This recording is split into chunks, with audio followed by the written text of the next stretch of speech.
Hello and welcome to the Fish House Nation podcast. Chris Larson alongside with Al Escobedo here. And today we're going to be talking using your fish house for hunting. And Al, you're a tournament angler. You do all kinds of ice fishing. But when I first met you and when we first started doing things, I didn't know you as an ice fisherman. I knew you as a hunter. And you're a guy that's been hunting your entire life and a lot of bow hunting and traveling all over the place. And you're actually traveling in a couple days to Florida to do some turkey hunting. So that tells you how serious this guy is. He's getting on a plane to go kill a turkey in Florida.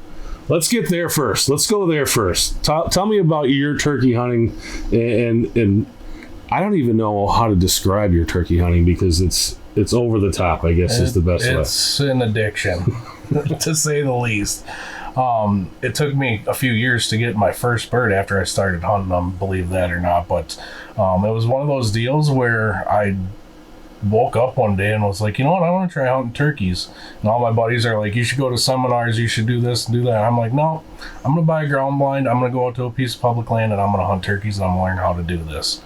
And as I kind of gradually started to figure things out, I found some success hunting with a couple different buddies. I did, finally start to go out with other people, but as and everything else in life, you kind of move to the next level. After I kind of started shooting some birds, I decided, you know what, I want to make this a little more interesting, try some other things, experience new opportunities. So I decided that I was going to pursue the World Slam.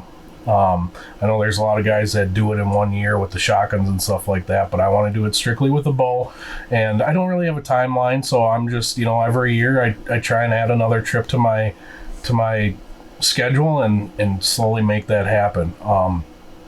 For a while there, I would start in Nebraska and hit pretty much every state I could until Wisconsin, and then kind of wrap it up here at our home state here. But right now I'm 2 birds away from my World Slam. I was supposed to actually go to Mexico on a Gould's hunt, which is the second Mexican subspecies down there. It's in the mountains, but that got canceled due to some COVID and some other issues down in that area. So when that got canceled, I thought to myself, I can't put off this turkey hunt deal for another year. And it just so happened one of my buddies, Bart Carroll from Texas, gave me a call and was like, hey, we just put together a group of guys to go to Florida, hunt some of these Osceola birds. I know you still need one to knock it off your list. We got an extra spot for you. And it didn't take too much twisting of my arm. My wife, I had to do a little bit more begging on that end, but I'm going to make it happen. Hopefully we can get down there and get a bird. So that'll be a lot of fun. And then that'll leave me with just the Goulds and I'll complete my World Slam, and then who knows where it'll go from there. That sounds cool. But I think maybe the thing that really shows where you're at with turkey hunting is this ocellated bird that you killed. Tell us about that and where you have to go to kill an ocellated turkey and what that's all about. So the ocellated turkey is a Central and South America subspecies of the wild turkey. Some people don't actually recognize it as a wild turkey because it is a little bit different. Its gobble is more like a song versus the standard gobble of what people think of when they think of a turkey gobble. But they are extremely beautiful colorful birds. They act and move, and everything about them is very turkey-ish. But there's just a small chunk of the world where you can hunt them. And I went down to the Yucatan Peninsula. I was about 100 miles from the Guatemala border. And we were hunting in the jungle, the middle of the Mexican jungle. It was an incredible experience. One of my favorite places to go. It's just beautiful country, all sorts of different cool birds and animals. But it's just a amazing experience to get down there and chase those birds, and they're extremely beautiful. Like I said, I don't even really know how to put it into words. If it was a more affordable trip, that's one of those kind of, for me anyways, I work at an archery shop, I ice fish, I do a lot of things that take up a lot of my funds. But it's one of those ones where it's an experience that I wish I could go every single year for the rest of my life. But you got to find different experiences and allocate the funds accordingly. But if you ever get the chance and you're avidly into turkey hunting, I would, if nothing else, at least check out some videos on YouTube. They're a very special bird. Yeah, so I think we've now shown that you definitely have an obsession with turkey hunting. But what we wanted to talk about was using a fish house as kind of almost like a camper. And I think that's one of the things that when people look at the investment of a fish house these days, they're not cheap. And they got to figure out a way to use it in more ways than just we're going to go ice fishing for 2 or 3 months a year, depending on where you are. And I actually took this house this weekend. I just returned last night from a turkey hunt, and we were able to, this is a toy hauler, so we hauled the 4-wheeler down. We got to the farm, we pulled it off, we dropped the beds down, and we basically had a sleeper house for the weekend. We could sleep right there on the farm, so we didn't have to drive a long way to get to where we need to go. Just get up, get dressed, get in on the machine, and head out to where we were going to go turkey hunting. And I think that type of thing is something that people are going to start seeing the value in that, and seeing that it provides more time. My son and I were out there, and we got to we were there, and we got to hang out and spend time together. And we got a 6.5 by 14 plus the V here, so this isn't huge. We get to hang out and really spend some real quality time. And I think when people start looking at these investments to buy stuff like this, that's really kind of the important thing to me, is being able to get out there and do that kind of stuff. And this morning I got him up from school and I said, "How you doing? Are you excited?" And he's like, "Wish I was sitting in the cornfield right now." I don't blame him. I mean, the kid loves school. He does great at school and everything, but he was like, "I wish I was still turkey hunting." So to me, that tells me he had a great time. You're creating memories. That's special right there. Yep, and just being able to take this where we wanted to go. Now, in this case, we went out to my uncle's farm, and we kind of knew going there where we were going to be setting up and all that kind of jazz. But I think really where this type of thing comes in handy is for people, and again, most of these fish houses reside in Minnesota. And you've got people who are going to maybe go duck hunting for a weekend out in the Dakotas, or maybe go somewhere where they don't know where they're definitely going to be staying and hunting. The cool thing about this is if you, let's say you're going to go pronghorn hunting in Wyoming on public land, and you're not really sure where you're going to end up spending the night. You're mobile all the time. You can go where you want to go. And again, if you're somewhere where you can use a 4-wheeler, you've got that. You back it out, and you've got a place to sleep. You got a place to hang. But the other cool thing about it is if you've got an RV or something like that, maybe you're tied to that. With this, you unhook it, you park it, and you can go where you want to go. Yep, exactly. And I'm going to backtrack just a second for all you people out there that are just looking into trying to get your first wheelhouse. That is a great way to sell it to your significant other, whether you're the wife or the husband. The more ways you're going to utilize the tool, at least that's how I do it with my wife. The more ways you can use it, tell your missus that you want to buy this fish house, but we're going to go camping. We'll go up to Duluth for the weekend and enjoy the go visit Superior, do something fun, and keep the family involved. So that makes it a lot easier, just to kind of get everyone on the same page. Because my wife, she ice fishes, but I can guarantee you that she won't spend 1/10 of the time in a wheelhouse that I would. She just maybe a couple times a year, and that's it. But when it comes to summertime camping, she's all about traveling, going to different state parks and that sort of thing. So keeping it with the family is amazing. But now when you add the hunting aspect, especially if you're someone that's going to go and travel and just hunt different pieces of public land, like you said, you might go down to, I've been where, we'll just keep it with the turkeys, Nebraska is one of my favorite states to hunt. And the person I used to hunt with, he actually retired. So I decided one year we're going to go and try and find some public land. And the nice thing about this is, like you said, you get down there a couple days early, you set up camp, and you go start scouting. Well, the first couple places that I went, I didn't find what I was looking for. And all you do is hook it back up to the truck and go down to the next campground and try it again. And it keeps you really, really easily mobile. And with the toy hauler editions, having all the equipment you need, there's more than sufficient storage for all your hunting equipment. If you're going to run into town, one of the keys is you have a place where you can lock some of your gear. I mean, obviously you're not going to leave a bunch of your gear in the house for a long time, but if you're going to run to town to pick up some odds and ends or anything like that, you can, stash your weapons and lock everything up and keep stuff safe and protected.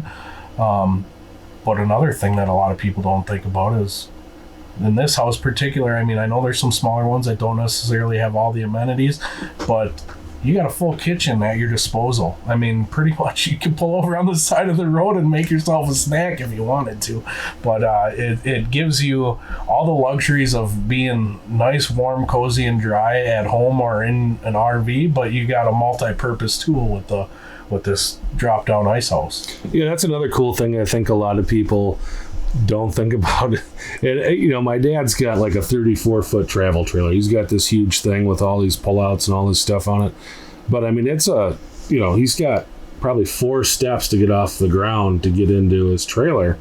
And the cool thing about this, especially when you take it to campgrounds where people don't see these things all the time, and you drop it down and it's just like a little step up and out to get in and out of the thing, you're like, that's really nice. Yep. It sure is. It's nice to have. And I think another, one of the cool aspects of it as well is being able to drop it down, especially if you're going to be hunting in some of these public areas where maybe you're gone all day.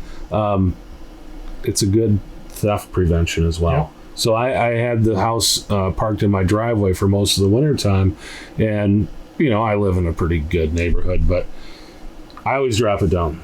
And it's just one of those things that it keeps the honest people honest, is what I always say. If someone knows how to steal something, they can always pop it back up. But it keeps the people that maybe aren't so sure how to deal with that from, they're not going very far because it's laying on the ground. Well, and it gives you a little bit more time to, someone to see what the heck they're doing and, stop them and maybe make that conversation. So that's a really good overlooked point there, definitely. Yep, having that house drop down. But yeah, having the kitchen here is really nice as well, because you can stop, make a sandwich, do whatever you need to do. We cook pizzas in here in the wintertime as well. The other thing to think about when you're shopping for a house, and this house has it, is air conditioning. And a lot of times if we're going to use it in the summertime for whatever, or, if you're going out to the Dakotas in September to go pheasant hunting, a lot of times we're out there and it's warm during the day. And what this does is it allows you to have a little refuge from that heat, be able to come in and cool off and have a cold drink, bring your dog in, let the dog cool down. Having that spot to cool down is really nice to have. Definitely, yeah. And the other thing too, and I use this weekend with the turkey hunt, is, if you're a guy that likes to go out to the Dakotas and do that type of stuff, and you've been camping out of a tent, sometimes it's hard to get all that stuff into your vehicle. This basically serves as a nice big covered trailer too. Yep. So all my gear gets there dry, all of it gets there clean, and then once I get there, I'm probably going to pull a lot of this stuff out of the house, so I've got a comfortable spot to chill when I'm in here. But it gets everything there dry and clean. Yep. And that's, honestly, another thing to think about is your hub style ice shack. That's another good tool for hunting, camping, and what brought that to mind is when you're talking about unloading your gear when you get to where you're going, especially hunting. I guess it's not really so bad when you're camping with the family, because you're usually a little more organized. But when you're hunting, you tend to bring a lot more gear than you generally need, because today's a perfect example. Yesterday it was dang near 60 degrees and beautiful sunny, and today it's freaking cold and snowing. So So you have a little more gear. So it's nice to bring. I like to bring a pop up and set it up right outside. You can use it as if you have a wheelhouse that doesn't have a restroom in it, you can use it as a restroom. And then you can use it just as a dry storage for some of your other items that, if you got a tote that's full of some clothing or stuff like that. Obviously, to keep it waterproof, sitting on the ground is pretty important. But it's just another place to store stuff and keep stuff out of the elements, per se. Yeah, that's a good point, and I think just about everybody who owns a wheelhouse is going to own a portable too, and it's something that you can definitely use. They're designed to keep the weather out, so you've got that as well. The other thing that to think about when you're going to go do this, especially one of the things my buddies and I are talking about right now is doing the Rocky Mountain Squirrel Tour. Everybody has these dreams of these Western hunts, but the reality is, I've got some friends that have done some elk hunting, and, if you want to get to where the elk are good, it's pretty tough to do on your own. So it can be pretty expensive. So we were talking about doing a Western hunt, but instead of investing big bucks into an elk or mule deer or something like that, we're like, we're going to go enjoy the mountains and enjoy all that scenery, enjoy all those cool destinations. But man, you can get a squirrel license for like $50, and we'll just go traipse around the mountains and whack a couple squirrels and have a good time doing that. This thing would be perfect for that because you can go wherever you need to go, drop it down, do your squirrel hunt, come back, have dinner. So keep in mind, you can do anything with Fish House. That is an interesting idea. It's a great idea, but when it comes to the odd ideas, Chris always has them. I kind of want in on this deal. I've talked to like 4 people about it, and every single person basically reacts the same way. That is an insane idea, but I want to do it. Maybe it's the new next fad. I think when you watch shows like Steve Rinella, Meat Eater, and Steve, I think, is really one of the things that we've been seeing with hunting is that, numbers are down. And obviously with COVID happening last year, I think a lot of people got back into hunting. But, a lot of people have gotten back into whitetails and big game, but really where you see the hunter numbers diminish has been small game. But if you watch, Meat Eater with Steve Rinella, Steve's always talking small game. He's always doing stuff like what I'm talking about, where he'll go up in the mountains and they'll go shoot, blue grouse, which is kind of thought of by a lot of people as, you don't want to do that.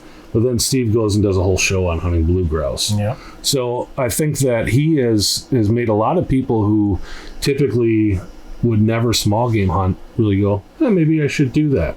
And I think a lot of people too, with watching all the deer hunting shows, and people are really into big bucks now. And I think a lot of people have gotten into hunting, realize it's pretty tough to pull that off. But yet they can go out with their kids on a Saturday and bang 3 or 4 squirrels, and all of a sudden we've got a little meal, and we got to hang out in the woods, and we got to do all the fun things we wanted to do, and we get to feel like a success. But it wasn't super difficult to pull off. Small game hunting is the bluegill fishing of the hunting season. It's a lot more action packed. There's with bluegill fishing, there's the aspect of chasing true giant, big bull bluegills. So there's that next level. Mm-hmm. But most anglers cut their teeth in ice fishing or regular fishing, catching bluegills off of grandpa's dock or up at the family cabin. Well, small game hunting is essentially that. It's an easy way to get the kids out and keep them active and keep them interested. A lot of guys jumping right into the turkey hunting, the deer hunting.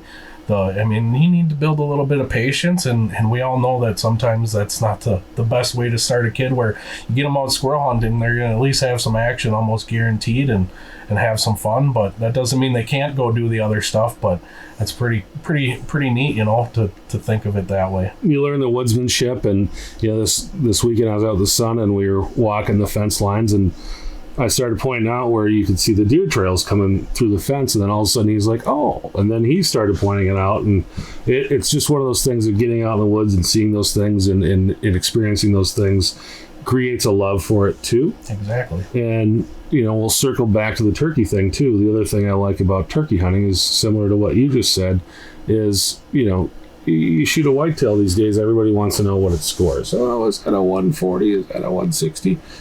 The cool thing about turkeys, and I know there's turkey nerds like you who score turkeys, but it's like you either shoot a gobbler or Jake. And if I say I shot a gobbler, nobody says, what did it score? Yep, so exactly. That's the cool thing. You can shoot a 2-year-old gobbler or a 5-year-old gobbler, but you take that picture, you got a full fan, they're all gobblers. Exactly. Honestly, I think that's one of the biggest passions about it for me is it's a mature bird versus nothing else. I mean, they're all turkeys. Yep. Where the inches of antler is a little bit, I personally think it takes a little bit away from what we're doing out there, but that's a whole nother topic. That's a whole other topic. But we were talking air conditioning, but the other thing that you can think of if you're going to go do the Rocky Mountain Squirrel Tour is you might run into some cold weather too. This morning it was cold. I had the furnace on. We've got it off right now because we want to record audio, but having that furnace running and having a place to go back where you can warm up dry is probably more important than a place to cool down. Yep. So think of that when you're trying to figure out whether or not a fish house is for you. Try to think of different ways you can use it. And that's something we're going to be talking about later on in the summer as well. We've got a lot of plans for this fish house this year. A lot of cool stuff, and we'll be talking about that later. But it's definitely a great hunting machine. Definitely something, there's not a lot of campers you can pull 4-wheelers into. So with that drop-down door on the back just makes this thing so usable in so many different ways. And if you're a serious hunter and you're thinking about buying a fish house, it's not just a fishing machine. It can be awesome for hunting as well. Anything else, Al? Enjoy your shack. Get out and use it as much as you can. It's a lot of money to spend on a piece of toy to have it sitting in your yard.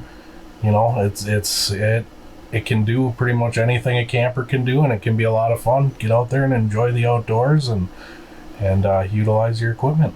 Well, good luck in Florida, and when we come back the next show, we're going to hear how that went. Sounds like a plan, buddy. All right, thanks for listening. Thanks for watching. With Al Escobedo, I'm Chris Larson. We'll see you next time.